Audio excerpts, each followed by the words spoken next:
Hospital में एगो मरीज गई। हाँ एगो डॉक्टर के क्लिनिक में। हाँ मैडम सुनिए, आपको दिखाना है। हाँ साथ में कोई है? हम हैं। हम हैं। ये आपका बहन है? नहीं नहीं, हमारे भौजी है। मायके माई हो कि ससुराल में हो? क्या दिक्कत है इनको? रात में सुतला में खटिया पर से गिर जाले। भूख लगता है ना, बुखार भी रहता है। हाँ कबो कबो गरम रहेले। शादी हुआ है? हाँ। इसका पति कहाँ है? दिल्ली। ओ बीमारी तो गहवन है।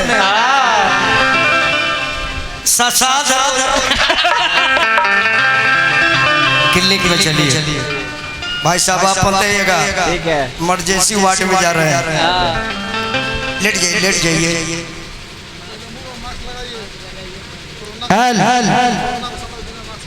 पहले मुंह पर मास्क लगाइए। कोरोना के सामान मुंह पर लगाइए।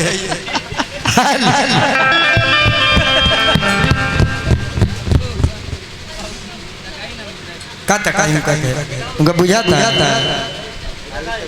और रहते दूसरा एरिया में तो बुझाई तेरा। कंपाउंडर। यस सर। ऑपरेशन का सब जुगाड़ तैयार कर लो। सब कैंची छुड़ा के घूर में फूंक दो, मूर्छा जड़ जाएगा। जो भी बताना है सच बताना है। दिक्कत क्या है? कहते हैं कि डॉक्टर साहब, ए डॉक्टर साहब अरे बताइए दवाई। ए डॉक्टर बाबू अरे बताइए दवाई। सैया घरे है ना हम कहाँ जाई। सैया घरे है ना हम कहाँ जाई।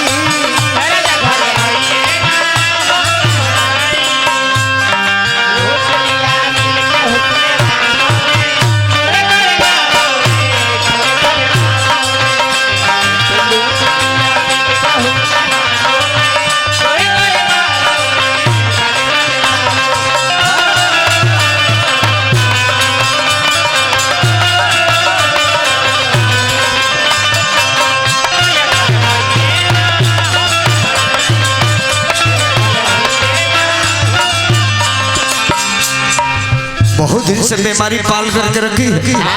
बोलो बोलो क्या दिक्कत है? बिरह के तावा पर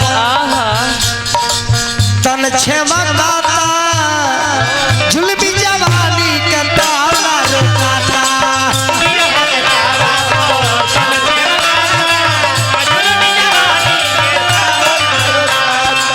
बिरह के तावा पर तन छमकाता, जुल्मी जवानी का ताला रुकाता। आराम से बताना है।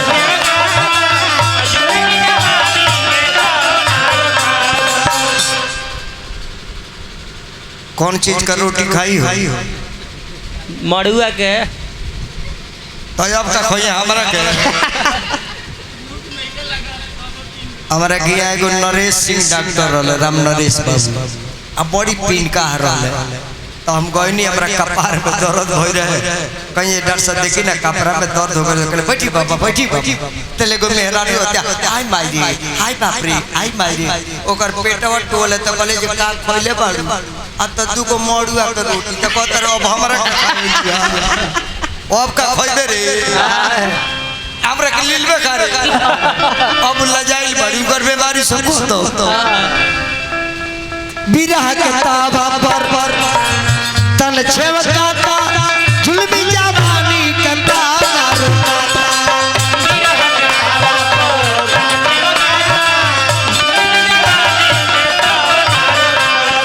लुटी लगा दे हम उनकर कमाई।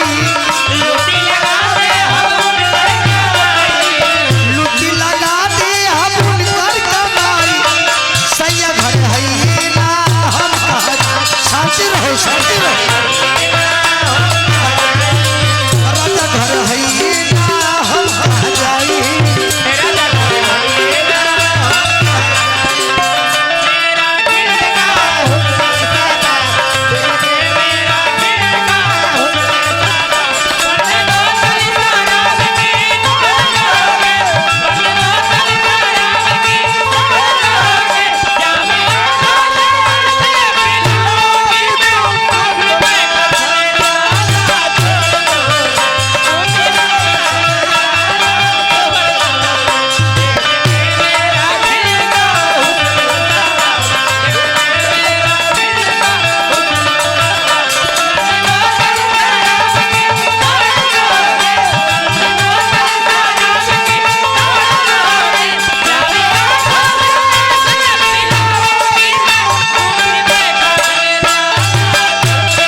थर्मामीटर लगाओ जीभी में। रहो।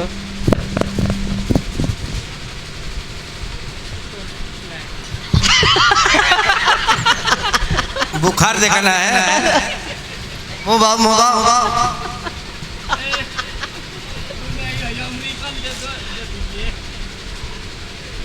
472 डिग्री बुखार बार बाप रे ये भैंस वाला बुखार एक में डूब गइल बा। भाई साहब कोई दवा खाई है? काम नहीं खे करत। ओ काम नहीं करता है? नहीं। कंपाउंडर यस सर। जुगाड़ दो। लीजिए उधर है।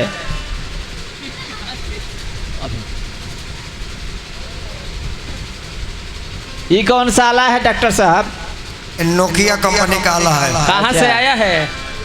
आला लगाई सांस लो खींचो छोड़ो खींचो छोड़ो। इसके पत्थर इसके लीवर में एक चूहा ढुक गया है। अच्छा।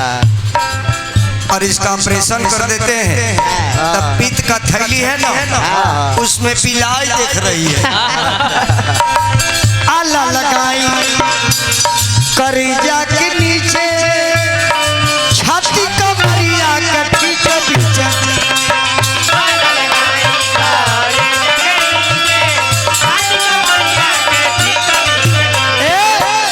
कभी टैबलेट खाई है? खाई है मगर काम नहीं करता है। जुगाड़ दो लीजिए। इंजेक्शन लो इंजेक्शन। गैस हो गया गैस।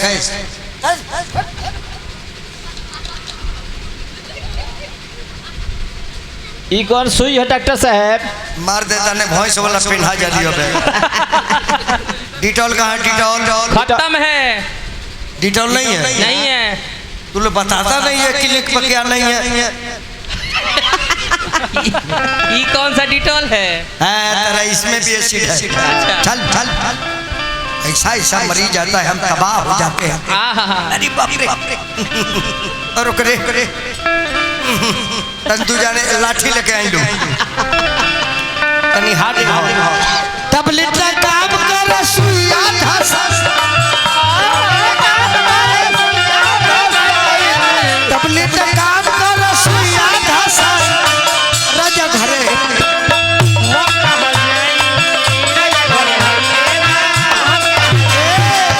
तब कहलस मरीजवा ए डॉक्टर बाबू बीमारी हो जा नहीं खे सरह सिंगार करके बनी इंतजार में पागल दिमाग बाबा लबुआ के प्यार में।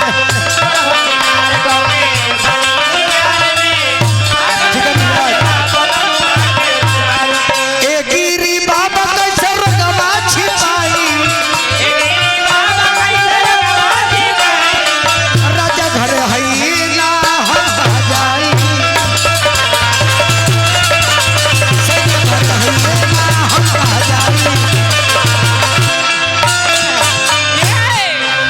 सोई पर कुछ आराम है। सुबह शाम एक टैबलेट चलेगा। एक टैबलेट को खाने से समझना जे कपिला आहार खा रही हूँ। भाई के समझा दीजिए। कैप्सूल ले रहे हैं।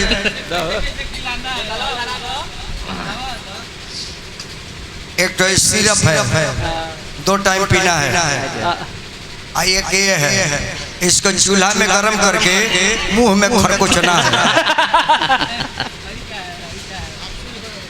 और ये कैप्सूल एक है 3 दिन पर एक बार खाना है। पेट में चील मर जाए